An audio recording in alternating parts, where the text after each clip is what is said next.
가을 사경일을 허락해 주시고 또 이 사경일을 하나님 앞에 온전히 올려드리는 그런 귀한 마음으로 우리 마음과 뜻과 정성을 다해서 함께 참여할 뿐만 아니라 또한 하나님께 마땅히 돌려드려야 될 몫으로 이렇게 헌금합니다. 하나님, 이 헌금 위에 하늘의 은혜가 충만할 수 있도록 인도해 주시고 드린 손길들마다 마땅히 내가 감당할 부분들을 아름답게 감당해 가면서 오늘 주님의 몸된 교회를 그리고 내가 속한 그 어떤 공동체 세상을 아름답게 만들어가는 귀한 능력이 있을 수 있도록 인도하여 주옵소서. 기도하는 것마다 아름다운 응답의 열매가 있고 이것이 또한 자녀 손들을 통해서 아름다운 증거가 있으며 그래서 세상을 향해서 하나님의 사람들은 이렇게 산다라고 하는 것을 있는 그대로 보여줄 수 있는 은혜도 더하여 주시옵소서. 하나님께서 함께 하시고 드려진 이 헌금들이 주님의 마음에 합한 그런 모습으로 아름답게 쓰여질 수 있는 은총도 더하여 주시옵소서. 감사합니다. 우리 구주 예수 그리스도의 이름으로 축복하며 기도합니다. 아멘. 어제 소리가 좀 작아서 듣기가 좀 어려우셨나요? 사실은 제가 3주 전에 수술을 해서 아랫배가 힘이 지금 좀 약합니다. 그래서 복대를 하고 나왔는데도 사실은 11일 날 수술 예정이 되어 있어서 아마 오늘 내일 이틀 하고 그리고 나서 다음 주에 입원하면 되겠다 그렇게 해서 오기로 했었는데 갑자기 수술이 한 달이 당겨졌어요. 그러다가 보니까 사실은 여기 설 수 있는 그런 위치가 아닌데 어떻게 하겠습니까? 약속은 약속이고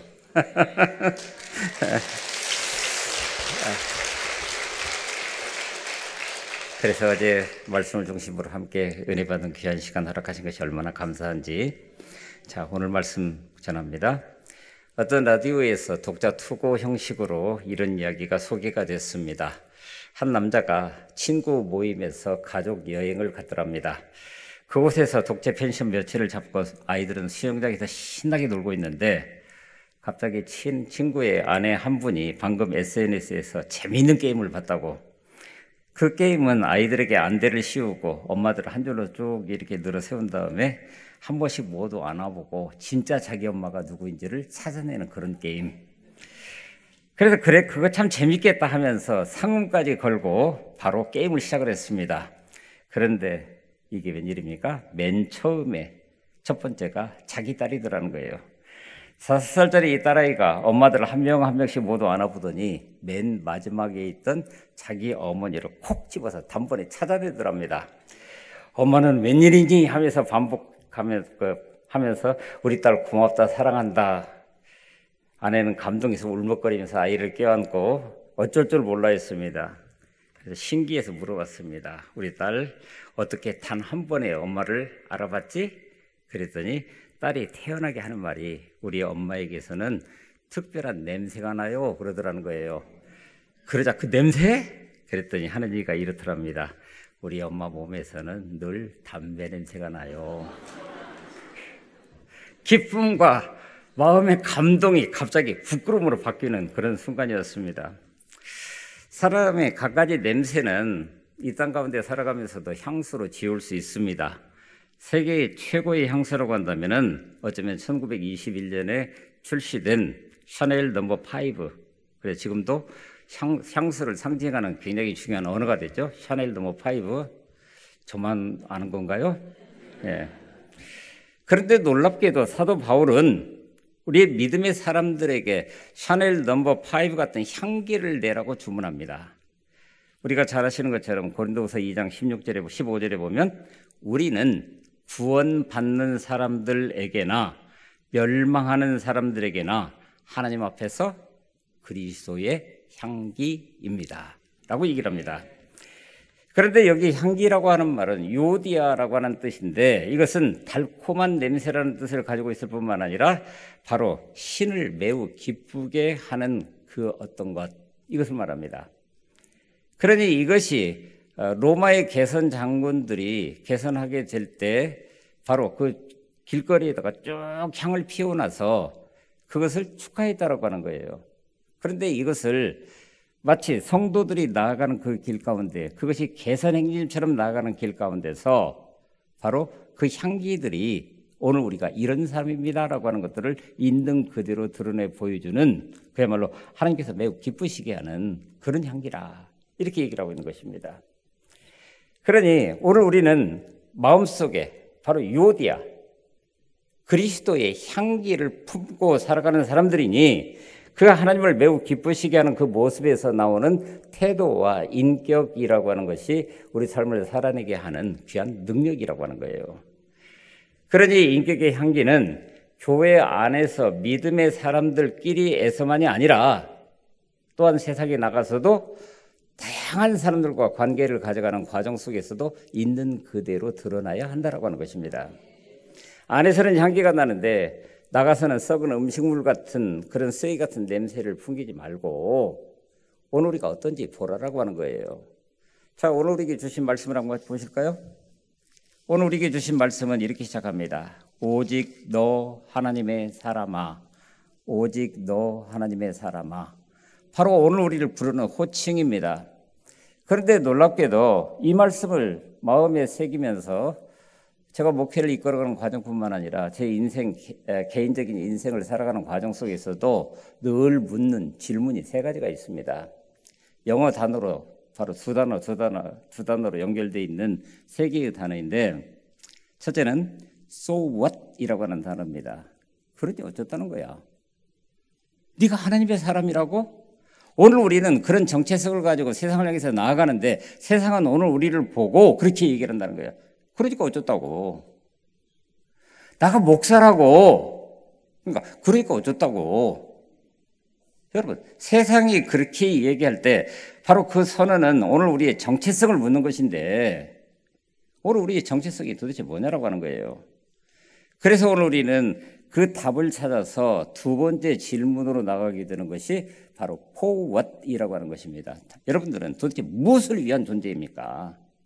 적어도 부름 받아서 하나님의 사람으로 여기 서 있는데 뭔가 목적이 있어서 하나님께서 그렇게 부르셨을 건데, 어제 우리 함께 나눴었던 복에 대한 이야기를 좀 같이 해볼까요? 창세기 12장 2절에 보면은 너는 복이 될지라 라고 분명히 이야기를 합니다. 근데 그 앞에를 잘 살펴보시면 너는 너의 고향과 친척과 아비 집을 떠나. 여러분, 떠나는 것은 쉽습니다. 어쨌든 떠나야 될 어떤 이유가 있으면 떠날 수 있습니다. 그런데 그 다음에 가라고 말씀하시는데 하나님께서 뭐라고 말씀하셔요? 내가 네게 보여줄 땅으로 가라. 아니, 오늘 우리가 이민이라든가 어떤 방식으로든지 이사해야 되는 그런 상황이 된다고 한다면 명확하게 보여진 그 길을 따라서 가는 거예요. 그런데 보여지지도 않은 상태에서 내가 네게 보여줄 땅으로 가라고요? 그 땅이 어딘데요? 실제로 갈대아 우르에서부터 하란까지는 약 1000km 이상이 되는 엄청난 길입니다. 여러분, 1000km라고 하는 길을 요새 같으면은 자동차로 가게 되면 뭐 몇 시간이면 가겠죠. 그런데 그 당대 상황 속에서는 거의 걸어서 가거나, 왜냐하면 그때마다 마실 물이 있어야 되고 필요한 것들을 다 공급을 받아야 되기 때문에, 그러니 몇 날 며칠 정도가 아니라 몇 달, 몇 년을 거쳐서 어쩌면 갔을지도 모릅니다. 그런데 막상 하란에 딱 도착을 해보니까 여기입니까? 아니요. 하나님은 여전히 응답하지 않으십니다. 그래서 다시 남쪽으로 브엘세바에 이르기까지, 세겜을 거쳐서 브엘세바에 이르기까지 800km를 또 남쪽으로 내려오는 거예요. 그러니 그 발걸음이 닿는 그때마다 그는 하나님 앞에 엎드려서 그런 질문을 하지 않았겠어요? 하나님, 여기가 맞습니까? 하나님께서 내게 보여주신다고 하신 그 땅이 여기 맞습니까? 그런데 놀랍게도 하나님은 응답하지 않으십니다. 그리고는 끊임없이 내려가게 하십니다. 그리고 브엘세바에 도달했을 때에야 드디어 처음 주셨던 그 약속을 마음에 새길 수 있도록 들판으로 내보내서 하늘의 별을 보라고, 땅의 모래알을 보라고, 네 후손이 그렇게 될 거라고 약속을 그때서 주셨다는 거예요. 그러면서 거기서부터 이제 내가 너로 큰 민족을 이루고 내게 복을 주어서 내 이름을 창대하게 하리니 너는 복이 될지라라고 얘기를 합니다. 어제 말씀드렸던 것처럼 복이 될지라라고 명령하셨지 네 스스로가 그 복을 간직하고 네 것만으로 삼아라 이렇게 말씀하시지 않았다라고 하는 거예요. 그래서 이 복이라고 하는 단어들을 바로 성경 속에서 찾아보게 되니까 몇 가지 중요한 단어들이 등장을 합니다. 오늘 본문에 창세기 12장에 나타난 너는 복이 될지라 해서 그 복이라고 하는 단어는 히브리 말로 바라크라고 하는 단어를 씁니다. 그런데 이 바라크라는 단어가 참 엄청난 단어인 것이 놀랍게도 우리는 오늘 손에 쥐어지는 복이라고 하는 것을 생각을 하는데 놀랍게도 성경 원문에서 이 단어는 엎드려 경배한다라고 하는 뜻을 가지고 있어요. 엎드려 경배한다. 그러니까 무엇을 말하고 있습니까? 하나님, 이 복이 정말 하나님이 내게 주신 거 맞습니까? 라고 깨달아 아는 순간 그 복을 주신 분을 향해서 엎드려 경배한다라고 하는 거예요. 그리고 그 다음으로 또 하나님께서 내게 보여주실 그 땅을 향해서 나아가는 것입니다. 엎드려 경배하는 것. 그런데 보십시오. 엎드려 경배할 때마다 하나님은 오늘 우리에게 말씀을 주십니다. 그러죠? 바로 그것이 시편 1편에 나타나 있는 복 있는 사람은 하면서 말씀과 관련해서 그 복을 얘기를 합니다.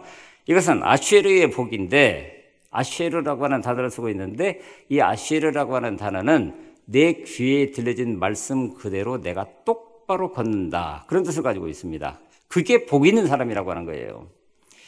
그랬더니 그 길을 가게 되니까 놀랍게도 하나님은 오늘 우리에게 실질적으로 필요한 복을 주십니다. 이것이 야타부의 복인데 예레미야 18장 10절에 보게 되니까 내가 그에게 유익하게 하리라고 한 복이라고 하는 단어가 나옵니다. 그런데 거기에서 유익하게 하리라라고 하는 이것은 우리에게 실질적으로 주시는 복이에요. 우리 손에 쥘 수 있는 복. 근데 그게 야타부입니다. 그런데 놀랍게도 유익하게 하리라고 하는 복이라고 하는 그 단어는 어제 말씀드렸던 것처럼 토브라고 하는 단어를 씁니다. 오늘 우리를 유익하게 했을 때에 그렇게 해서 허락받은 그 복이 세상을 향해서 제 기능을 다 하면서 아름답게 쓰여질 수 있도록 우리에게 주셨다라고 하는 거예요. 자, 여러분. 그런데 우리 민생 여정들을 가만히 살펴보게 되면은 이것이 계속해서 이렇게 순환하지 않던가요? 하나님께서 내게 무엇인가를 주셨습니다. 감사합니다. 엎드려서 경배합니다. 경배할 때마다 하나님께서 우리에게 음성을 들려주십니다. 그러면 그 음성을 따라서 또 똑바로 걷습니다. 그때마다 하나님은 우리를 유익하게 하시면서 또 동시에 오늘 우리로 하여금 이 땅에서 제 기능을 할 수 있도록 오늘 우리를 이끄신다라고 하는 거예요. 이게 우리가 감당할 수 있는 복입니다. 방송실 하울링이 조금 나는 것 같은데 조금 소리를 낮춰주셨으면 좋겠습니다.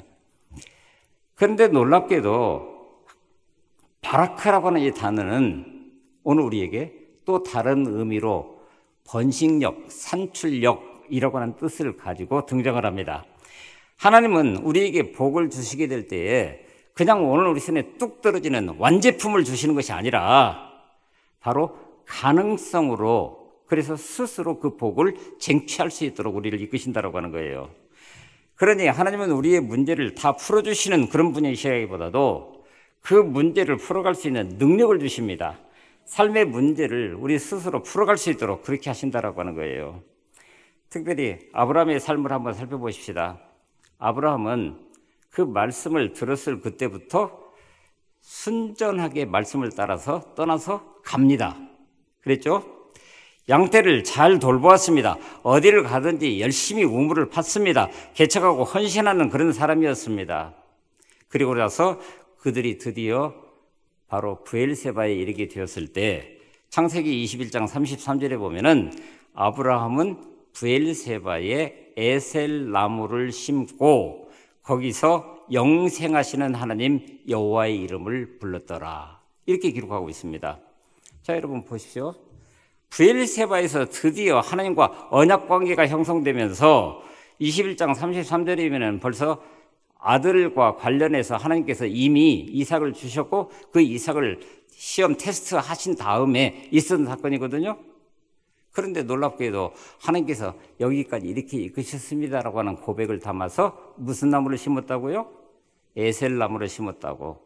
이 에셀나무는 특별히 광야 한복판에서도 서늘한 그늘을 만들면서 거기에 이슬을 맺히게 됩니다. 그러면 거기에 머무는 그런 사람들이 바깥 기온보다도 2도 내지 3도 정도가 더 낮아지는, 그래서 상쾌하게 할 수 있는, 시원하게 쉴 수 있는 공간을 만들어 주었다고 하는 거예요. 그런데 오늘 우리가 거기서 깊이 있게 보는 것은, 어디를 가든지 나무를 심었는데 그 나무를 심는 그 마음과 자세는 무엇입니까? 그 나무가 커졌을 때에 그 누군가에 유익이 된다고 하는 거예요. 물론 나에게도 유익이 되겠죠. 그러나 유목민으로 끊임없이 돌아다니는 사람이라고 하는 것을 생각해 보게 되면은, 그것은 자기 자신만을 위해서 에셀나무를 심었던 것이 아니라 누구를 위해서요? 그러니 나무가 커지기까지 기다리면서 내일을 위해서 심고, 그리고 그것이 그 누군가에게 거기서 머물게 될 때 크나큰 복이 될 수 있다고 하는 것을 깨달아 알면서 아브라함 스스로가 그렇게 복을 나누는 사람으로 살았다고 하는 거예요. 자, 그런 의미에서 오늘 우리가 깊이 있게 봐야 될 것이 그것입니다. 오늘 우리는 어디에 지금 머물고 있는 겁니까? 지금 어디에 머물고 있는 겁니까? 올 초에 새해를 맞으면서 우리 교인들과 함께 새해 인사를 하면서 그냥 우리 평상시 하는 것처럼 새해 복 많이 받으십시오. 왜? 그거 알아요, 우리 성도들은. 그 다음에 제가 그 얘기를 할 줄 알거든요. 그 복 받아서 뭐 할 건데요? 이제 그러니까 똑같은 논리예요. 그래서 이번 새해에는 그런 인사를 같이 나눴습니다. 복지하세요. 자, 복지하세요. 이런 인사를 나눴습니다. 한번 해볼까요? 옆에 계신 분들에게 복지하세요. 예, 그 복지하세요라고 하는 말이 무슨 소리인지도 모르고 지금 복지하세요 하셨죠? 예, 복지가 둘 다 복자의 복지자입니다. 근데 그 단어를 자세히 보시게 되면 볼시변에, 복자는 아시죠? 한 일에 입구와 받전이 있습니다. 그렇죠? 그러니까 그 이야기는 누군가가 보고 있는데 입일구 한 사람이 밭을 가는 것을 본다, 그런 뜻이에요. 그 복자가. 그러니까 오늘 우리는 그냥 복 그러면 내 손에 쥐어질 이 뭐 어떤 거 이런 걸 생각하기가 참 쉬운데, 놀랍게도 우리 선조들은 그 복이라는 단어를, 물론 중국에서 만들어진 단어이긴 하지만 그 단어를 만들 때부터 땀 흘려 수고하고 있는 그 현장을 보라라고 하는 거예요. 그게 복이. 근데 복자의 복지자도 마찬가지로 볼시변에 그 다음에 머물지자를 씁니다. 그러죠? 그러니 이 두 단어를 복지라고 하는 것을 우리가 붙여보게 되면은, 누군가가 그렇게 밭을 일구어서 얻어진 열매가 어디에 있는지를, 어디에 머물고 있는지를 바라보고 계신다, 그런 뜻이죠. 예. 자, 이제 뜻을 아셨으니까 옆에 계신 분들에게 다시 한번 인사해 보십시다. 복지하세요. 예. 근데 어떤 분이 보시는 거죠? 하나님이. 왜냐하면 오늘 우리를 불러주셔서 이 땅 가운데서 하나님께서 하시고자 하는 놀라운 역사들을 이루어 가실 수 있도록 여기 세워주셨기 때문에, 오늘 우리가 하는 그 모든 일들을 통해서 밭을 갈고 땀 흘려 수고하여 얻어진 그 열매를 그냥 어디다 쌓아두는 것이 아니라, 그것이 어떻게 흘러가서 어디에 머물고 있는지를 하나님께서 보고 계신다라고 하는 거예요. 그래서 우리는 바로 잠언서 8장 17절부터 21절 사이에 나타난 말씀을 깊이 있게 볼 수 있어야 됩니다. 잠언서 8장 17절에 보게 되면은, 나를 사랑하는 자들이 나의 사랑을 입으며 나를 간절히 찾는 자가 나를 만날 것이다 라고 먼저 선언하십니다. 그런데 그 다음에 굉장히 오늘 우리에게는 의미 있는 이야기를 해주시는데, 부귀가 내게 있고 장구한 재물과 공의도 그러하니라. 내 열매는 금이나 정금보다 나으며 내 소득은 순은보다 나으니라. 나는 정의로운 길로 행하며 공의로운 길 가운데로 다니나니. 자, 하나님께서 우리 가운데서 운행하신다는 얘기예요. 그런데 놀랍게도 21절에서 이는 나를 사랑하는 자가 재물을 얻어서 그 곳간에 채우게 하려 하심이니라. 자, 여러분, 하나님께서 우리 곳간에 채워주신대요. 채워주시는데 그것이 어떻게 된다고요? 바로 복지함으로 말미암아서 우리에게 노력과 땀 이런 것들을 통해서 얻은 그 모든 것들이 이제는 어디로 흘러가고 있는지를 보시겠다라고 하는 거예요. 그러니 오직 너 하나님의 사람아 라고 하는 이 말씀이 오늘 우리에게 주고 있는 본질적인 메시지는 바로 그것을 우리에게 있는 그대로 얘기를 합니다. 그러니 so what? 세상이 우리를 향해서 질문해요. 그러니까 어쨌다고? 그러면 도대체 무엇을 위한 존재냐? 너희가 무엇을 위한 존재냐? 목회자들의 목회자라고 표현하는 유진 피터스 목사님 얼마 전에 작고하셨죠? 근데 그분이 쓴 글 가운데 보게 되면은 이런 이야기가 있습니다. 건강한 명사에는 형용사가 필요 없다. 여러분, 건강한 명사에는 형용사가 필요 없다. 형용사는 건강한 명사를 어수선하게 만든다. 그러나 명사가 문화 때문에 손상되었거나 병에 걸렸다면 그때는 형용사가 필요하다. 그런데 놀랍게도 목사도 그런 명사 중에 하나이다. 목사라는 명사는 사실 어디에서나 힘이 넘치고 강건한 단어였다라고 하는 거예요. 오늘 우리가 더 이상 다른 말 붙일 필요도 없이 목사 그러면은 우리가 머릿속에 생각하고 있는 스테레오타입으로 있는 그 형상이 있다라고 하는 거예요. 그래서 유진 피터슨 목사님은 이렇게 얘기를 합니다. 어려서부터 그 단어는 하나님에 대해서 열정적이고 사람들에 대해서는 정이 많은 사람을 연상시켰다. 요즘에도 사람들이 내게 어떻게 불리고 싶냐고 물으면 나는 늘 목사라고 대답한다. 자, 여러분 어떻습니까? 나는 맨 처음부터 목사로 부름받아서 지금 이 자리에 서 있고, 그러니 저나 여러분 모두가 맨 처음부터 하나님의 사람으로 부름받아서 지금 여기에 서 있고, 그러니 앞으로도 목사로, 앞으로도 하나님의 사람으로 여기 있기를 원한다. 여러분, 그게 오늘 우리의 선언이 되어야 되는 거예요. 그러니 피하라고, 따르라고, 싸우라고, 취하라고. 각각 무엇을요? 자, 여러분, 그 부분은 제가 여러분들하고 같이 나누지는 않겠습니다. 모르는 건 아닙니다. 다 아는 이야기입니다.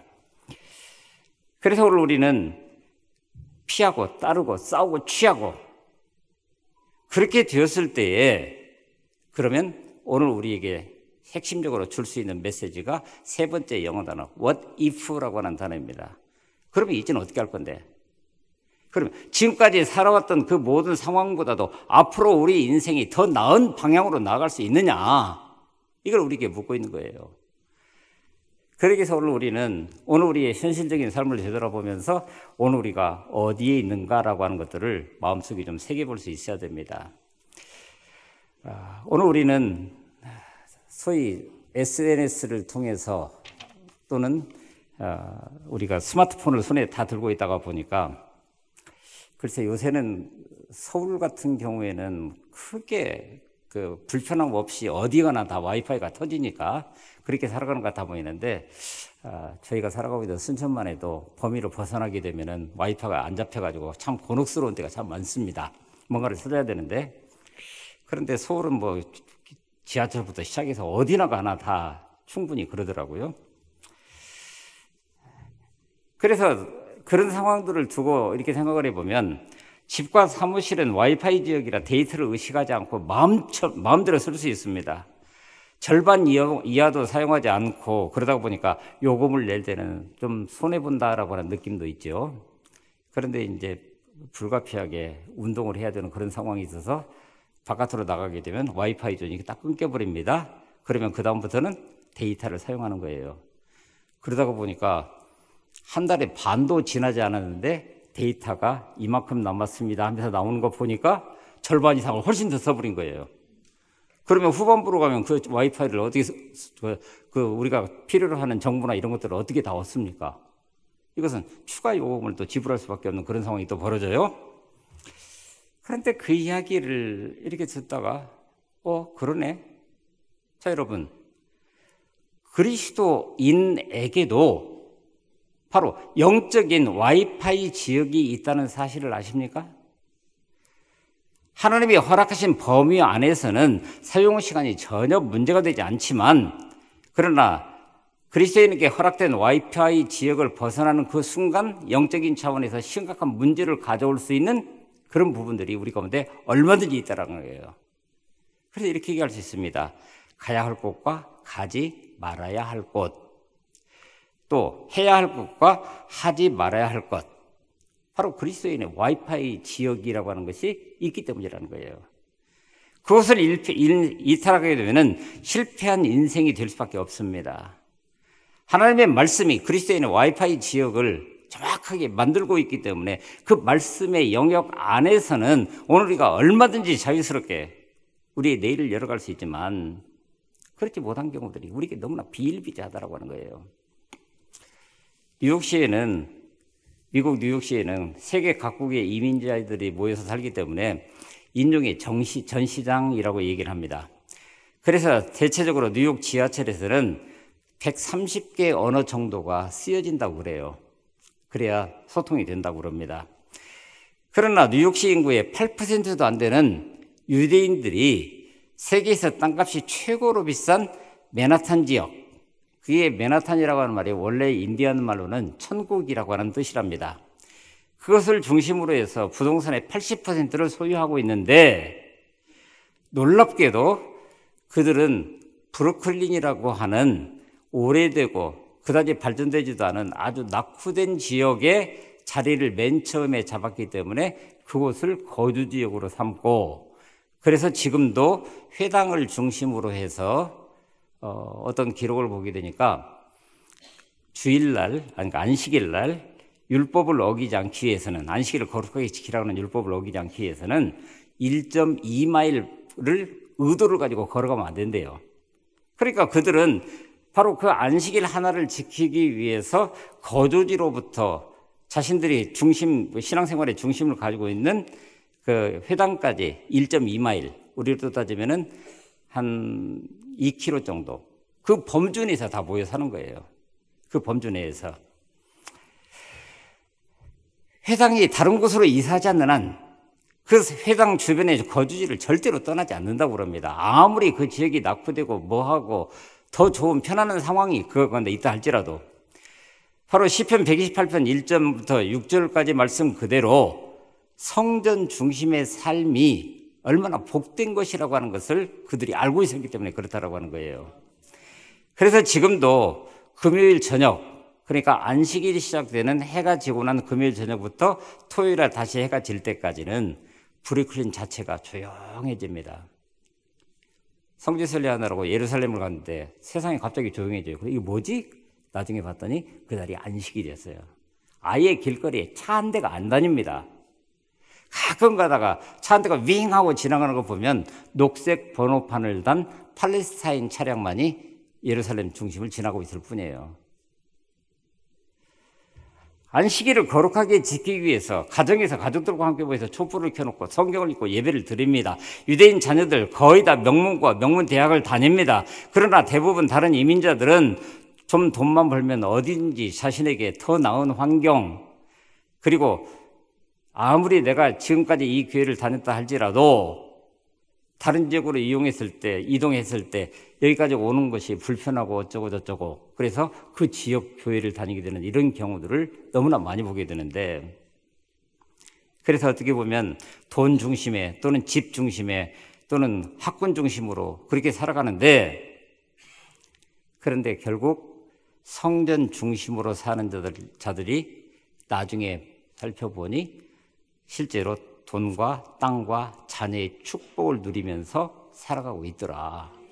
말씀드렸던 것처럼 천국이라고 표현되는 맨하탄이라는 지역의 80%를 유대인들이 장악하고 있으면서 그들의 삶을 영위하고 있다는 것이 우리에게 무엇을 얘기해 주는 걸까? 각국의 이민자들 중에서도 가장 믿음이 좋기로 소문난 족속이 아일랜드계 크리스찬들입니다.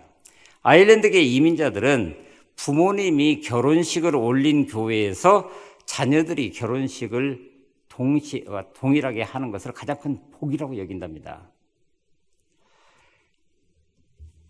대를 이어서 뿌리를 내리고 충성하는 거죠. 여러분, 우리 동신교회 모든 성도들이 그렇게 될 수 있기를 바랍니다.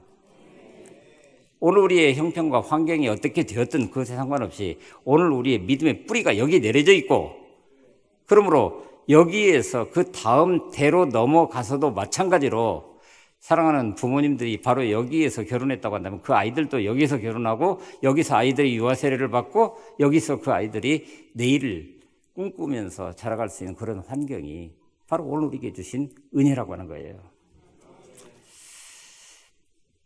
그래서 오늘 우리는 다시금 우리 스스로를 되돌아보게 되면서 바로 오직 너 하나님의 사람아, 바로 하나님의 사람으로 일컬어지는 한 사람을 좀 살펴보면서 그 사람이 하나님의 사람으로 되어져 가는 과정을 한번 좀 볼 수 있으면 좋겠습니다. 성경에 나타나는 엘리야는 위대한 하나님의 사람이었습니다.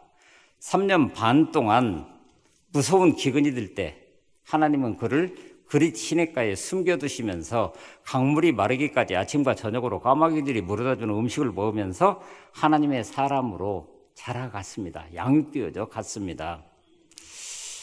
그런데 성경을 읽다가 어느 날 갑자기 그런 생각이 들어요. 아니, 유대에도 보면, 이스라엘에도 보면 물이 없는 것 같아 보이지만 요단강을 중심으로 해서 지류들이 이렇게 있습니다. 지류들이. 그런데 왜 그 많은 지류들 중에 하필 그릿이라고 하는 시냇가로 보내셨을까? 여러분들은 그런 질문 안 하십니까? 예. 그런 질문이 들어서 그 그릿이라고 하는 단어를 한번 찾아봤어요. 그랬더니 가지고 있는 뜻이 뭐냐면은 자르다, 죽인다, 끊는다, 그런 뜻이에요. 성별을 의미합니다. 바로 오늘 우리가 하나님의 사람으로 세워져 가기 위해서는 엘리야를 그릿으로 보내서 스스로 버릴 것을 버리고 자를 것을 자라내고 끊을 것을 끊을 수 있는 그런 훈련 과정을 삼으셨던 것처럼 그런 과정이 있어야 되는 거예요. 그러니 오직 너 하나님의 사람아, 하나님의 사람이 되는 그 길은 오직 그릿의 훈련을 잘 마친 자만이 이루어낼 수 있는. 자, 여러분 보십시오. 물은 있습니다. 일단은 흐르고 있습니다. 그런데 내일 아침에 까마귀가 다시 떡과 고기를 물어다 주지 않으면 그날 어떻게 해야 돼요? 그러면 일반적인 사람이라고 한다면 먹을 것을 찾아서 뭔가 액션을 취해야 되죠. 그런데 놀랍게도 성경에 보게 되면은 그 까마귀가 물어다 주는 것이 하루도 그치지 않았습니다. 그러니까 무엇입니까? 하나님이 하신다라고 하는 믿음이 있지 않으면 바로 그것이 구별의 시작인 거예요. 성별의 시작인 겁니다.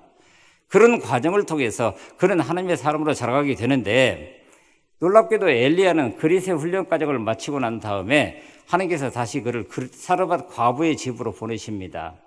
그런데 이 사르밧이라고 하는 단어가 말씀하고 있는 것처럼 쇠붙이를 녹인다, 그런 뜻을 가지고 있어요. 용해한다. 그러니까 완전히 물들인다, 바꾸어간다, 그런 뜻을 가지고 있습니다.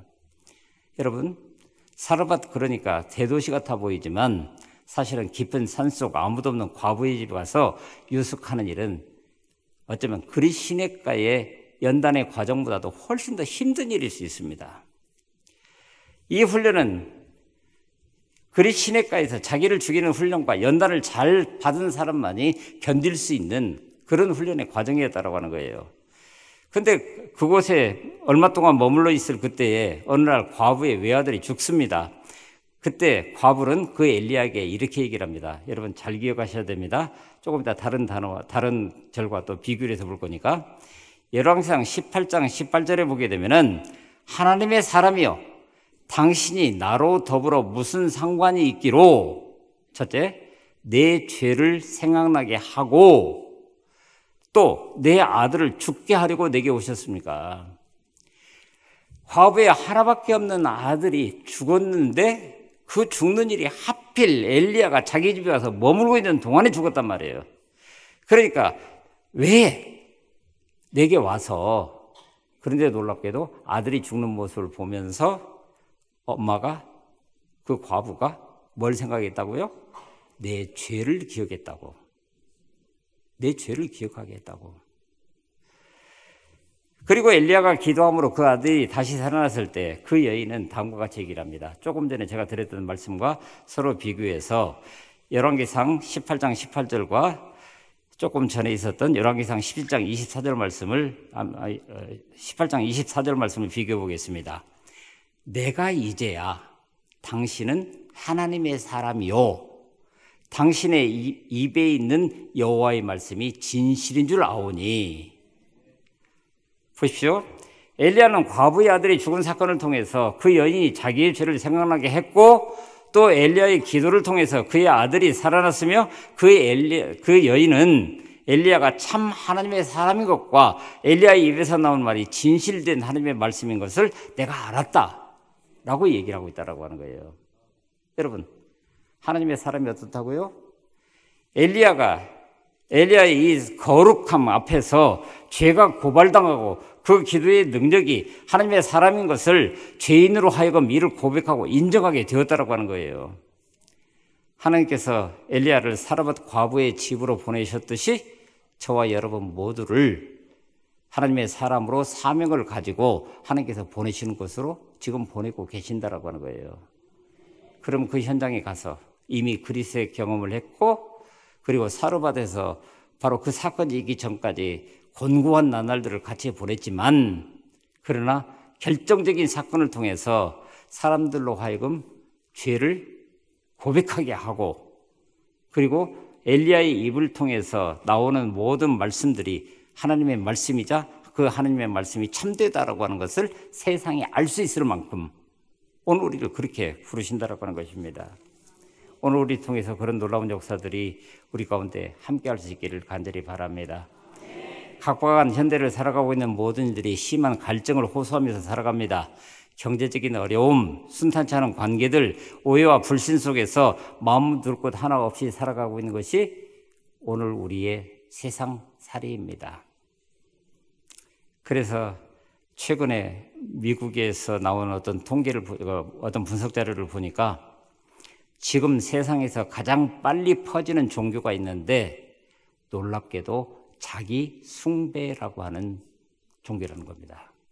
자기 숭배. 테디에스 윌리엄스라고 하는 미 바이올리아 대학 교수가 분석한 자료에 보니까 그래요. 자기 숭배라고 하는 것은 스스로를 우상화하는 행동을 말합니다. SNS를 통해서 자신을 과시하는 셀피즘이나 자신에게 애착을 가지는 나르시시즘이나 혹은 자기 소견에 옳은 대로 살아가는 곧 사사시대와 똑같은 그런 환경들이 오늘 우리를 지배하고 있는데, 그래서 통계 자료에서 얘기하는 것은 이런 것입니다. 미국인 84%가 자신을 즐기는 게 인생의 가장 큰 목표라고. 전부 자기 중심으로 가는 거예요. 86%는 자신을 즐기기 위해서는 가장 원하는 것을 추구해도 괜찮다. 91% 응답자는 자기 자신을 찾기 위해서 자신을 성찰하는 것이 굿스무다. 이런 이야기들을 하고 있다고 하는 거예요. 그래서 미국에서는 이미 장로교의 표준 신앙 고백인 웨스트민스터 교리문답에 일문일답이 있죠. 뭐죠? 사람의 제일 되는 목적이 무엇이뇨? 답은요? 하나님을 영화롭게 하고 영원토록 그를 즐거워하는 것입니다. 이것인데 놀랍게도 변형된 오늘 이 시대의 고백문은 이렇다는 거예요. 사람들의 제일 되는 목적은 자신을 영화롭게 하고 자신을 영원토록 즐거워하는 것이라고 이미 바뀌어가고 있다. 자, 여러분, 세상이 이래요. 그래서 자기 숭배가 세상에서 가장 빠르게 성장하는 종교가 되고 있고, 이것은 그저 단순히 어떤 영적인 차원의 문제뿐만 아니라 우리 시대 사회와 정치적 문제의 모든 그 기제에 깔려 있는 것이 이런 거라고 하는 거예요. 자, 여러분, 이런 상태 속에서 우리가 할 수 있는 일이 도대체 무엇이 있습니까? 우리가 할 수 있는 일이. 그래서 오늘 우리는 하나님의 말씀으로 다시 돌아가서 시편 42편 1절에 보니까 이런 말씀이 있습니다. 하나님이여, 사슴이 시냇물을 찾기에 갈급함같이 내 영혼이 주를 찾기에 갈급하나이다. 여러분, 이 말씀이 괜히 나온 말 같아 보십니까? 사슴이 시냇물을 찾는다고요? 사슴은 이 세상 어떤 동물들 중에서도 물냄새를 가장 먼저 맡는 동물이라고 합니다. 그래서 광야길을 가다가 물을 못 찾아 헤매더라도 사슴이 눈앞에 보이면 그 근방 어딘가에는 물이 있다는 거예요. 실제로 성지순례를 가다가 보면은 쿰란을 지나서 이제 광야로 들어가게 되는데 왼쪽은 사이에 분명히 물이 있습니다. 근데 그럼에도 불구하고 오른쪽은 물 한 방울 얻을 수 없는 광야가 시작이 돼요. 그런데 남쪽으로 쭉 내려가다가 엔게디라고 하는 지역, 거기에 가보니까 길거리에 사슴이 보이기 시작을 해요. 그럼 어딘가에 물이 있다는 거예요. 그래서 조금 들어가니까 절절절절 흐르는, 그러니까 그 물의 마지막 부분, 이제 그 땅속으로 스며들어가기 직전 그 물이 나타나기 시작하더니 조금 있다가 넓어지면서 개울이 나타나고 더 깊이 들어가니까 깊은 웅덩이와 더불어서 엄청난 폭포가 쏟아지고 있는, 바로 그곳이 다윗이 피해서 도망갔었던 엔기디 골짜기입니다. 400명을 수용할 수 있는, 그리고 그들이 마실 수 있는 충분한 물이 있고 먹을 것이 있는. 그런데 사슴이 그 물을 찾다 못 찾게 되면 어떻게 돼요? 바닥을 팍팍 긁으면서 여기 옛날에 물이 있었는데 물 냄새는 나는데, 그래서 목이 타서 가래서 죽어가면서 내는 그 소리, 그 울부짖음, 바로 그렇게 내가 사슴이 신음을 찾기에 갈급한 같이 내가 내 영혼이 주를 찾기에 갈급합니다. 바로 그 생명생, 그 원천이 우리에게 필요한 것을 우리가 알기 때문에 그렇습니다. 그래서 그 물의 근원이라고 하는 뜻을 라틴어로 아드 폰테스라고 하는 단어를 써서 원천으로부터 이렇게 써서 종교개혁기에서 오늘 우리에게까지 항상 우리 자신이 원천으로 돌아가야 한다는 차원에서 그 아드 폰테스라고 하는 것을 굉장히 귀하게 여깁니다. 바로 아드 폰테스, 근원으로 돌아가는 것입니다. 그것은 곧 하나님의 말씀 성경으로 돌아가는 것인데, 그러니 오직 너 하나님의 사람아, 말씀에 비추어 보아 너의 탐심과 미혹을 피하라. 그리고 말씀에 비추어 주님의 인격을 따르라. 말씀에 비추어서 믿음으로 선한 싸움을 싸우라. 말씀에 비추어서 영생을 취하라. 그리고 이를 위해서 너를 지명하여 부르셨으니 그 소명에 헌신해라. 오늘 우리에게 그렇게 명령하고 계시는 것입니다. 마크 배터슨이라고 하는 분이 쓴 All In이라고 하는 책이 있습니다.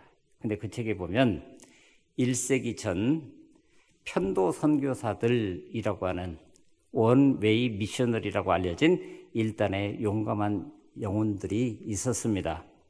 그들은 선교지로 나아가면서 왕국 배표가 아니라 선교지행 편도편만 구입해서 짐 가방 대신에 단출하게 꾸며진 자기 개인 물품 몇 가지를 자신이 누울 관을 짜서 거기다 넣고 그리고 그 배에 태워서 같이 선교 현장으로 나갔다는 거예요.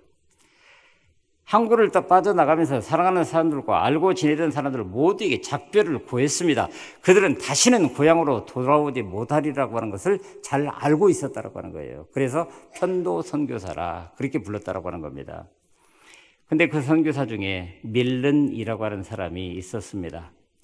그런 남태평양 뉴 헤브리디스 제도의 원주민들이 앞서 파송했던 모든 선교사들을 살해했다라고 하는 사실을 잘 알았지만 전혀 개의치 않고 그곳을 향해서 다시 나아갔습니다. 그는 목숨을 잃을까 봐 두려워하지도 않았고, 왜냐하면 자신은 이미 죽었기 때문에. 그래서 그는 자신의 관을 짜서 거기에 내가 그 선교지에서 필요하다는 최소한의 물품만을 채워서 현장에 갔고, 그러니 그 관은 바로 그 현장에서 순교하여 거기에 담겨질 내 몸, 그것뿐이 없는 거니까. 그런데 놀랍게도 그는 다행히 살해되지 않고 35년 동안 원주민들을 사랑하면서 그들과 함께 살아갈 수 있었습니다. 그런데 그가 세상을 떠나게 됐을 때 원주민들은 그 마을 한가운데에 그 묘지를 만들고 거기다가 이런 비석을 세웠다고 그럽니다. 그가 왔을 때는 우리에게 빛이 없었다. 그러나 그가 떠났을 때 오늘 우리에게는 어둠이 사라졌다. 35년 동안에 처음에 올 때는 어둠이 없었는데, 빛이 없었는데 이제는 어둠이 사라졌다.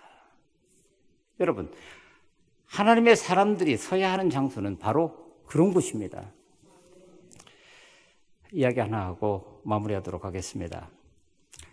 런너스 하이라고 하는 단어를 아십니까? 마라톤 뛰는 선수들이 뛰는 과정 속에서 최고조에 오르는 그런 시점.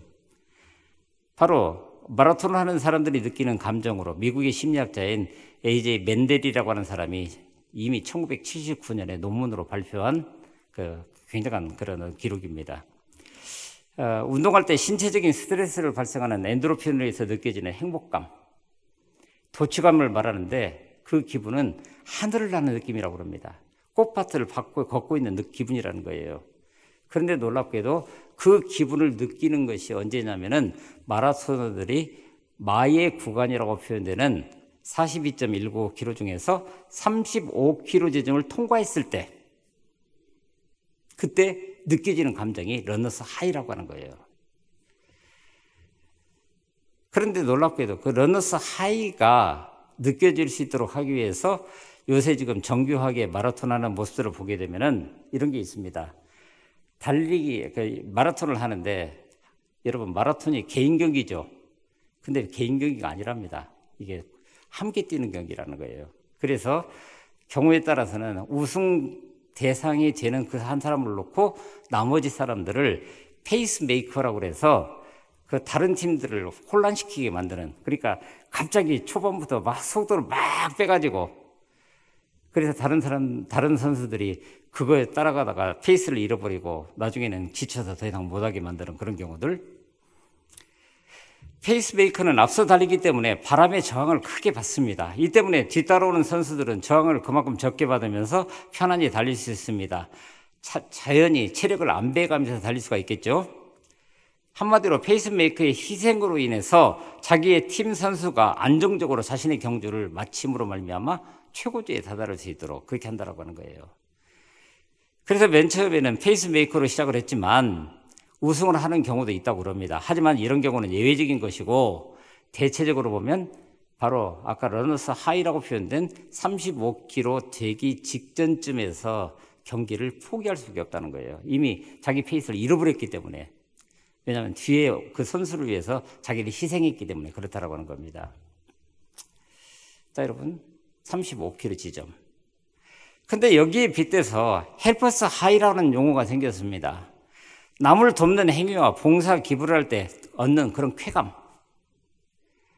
이런 이타적인 행동이 행복 호르몬으로 알려진 엔돌핀과 친밀감을 높이는 옥시토신, 그 분비가 증가하면서 혈압과 콜레스테롤 수치가 낮아지고 만성 통증이 줄어든다라고 하는 공통점을 가지고 있다는 거예요. 근데 뭐라고요? 헬퍼스 하이, 누군가를 돕게 될 때. 정신적 만족뿐만 아니라 실제 장수와도 연관이 높다라고 얘기를 합니다. 그런데 놀랍게도 제가 미국에 있을 때 공부하다가 그 인구학에 관한 책을, 어떤 자료를, 정보를 얻어서 찾아보다가 깜짝 놀랐던 것이 그거예요. 예수 믿는 사람들이 예수 믿지 않는 사람보다도 6년 내지 7년을 더 오래 산답니다. 왜요?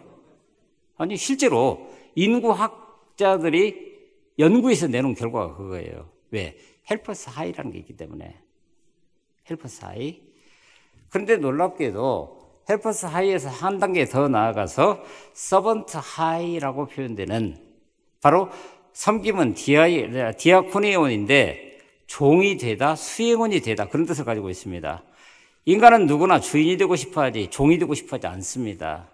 그런데 놀랍게도 우리 주님은 우리에게 그렇게 말씀하십니다. 너희 중에 누구든지 으뜸이 되고자 하는 자는 모든 사람의 종이 되어야 하리라.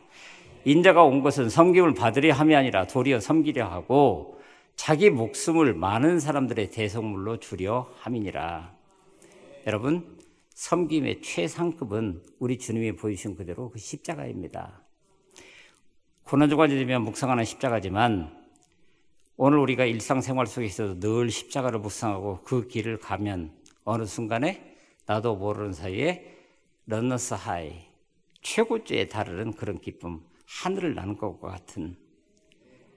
그래서 엔돌핀, 옥시토신이 증가하게 되고 마라토너가 35km 지점까지 뛰지 않고서는 경험할 수 없듯이 섬김과 그리고 실천이라고 하는 것도 그 현장 가운데 내가 들어가지 않으면 결코 얻을 수 없는 그런 기쁨입니다. 행복을 찾기 위해서 눈을 뒤집고 인간적인 방편을 찾아서 우리가 내 손에 쥐어질 그 무엇인가를 찾아서 헤매인다라고 해서 우리 손에 쥐어지는 게 아닙니다. 그렇잖아요. 쥐면은 쥔 사이에 손가락 사이로 다 빠져나가는데요. 여러분, 이게 우리의 현실이에요. 그러나 누구나 자기 십자가를 지고 35km 구간을 통과하는 순간 강력한 행복과 축복이 기다리고 있습니다. 그런데 놀랍게도 35km 도달 전에 멈추는 것이 늘 문제죠. 오늘 우리는 바로 그런 과정을 통해서 오늘 우리를 통해서 하나님께서 오직 너 하나님의 사람아, 오직 너 하나님의 사람아, 세상은 오늘을 향해서 so what? 그래서 어쩌다고. 그럼 우리 스스로가 for what? 나는 어떤 존재이지? 어떻게 부름받은 존재이지? 찾아가면서 이제 마음이 확정되었을 때는 what if? 그렇다면 오늘 내 삶을 통해서 더 나은 미래가 우리 가운데 어떻게 열려질 것인가?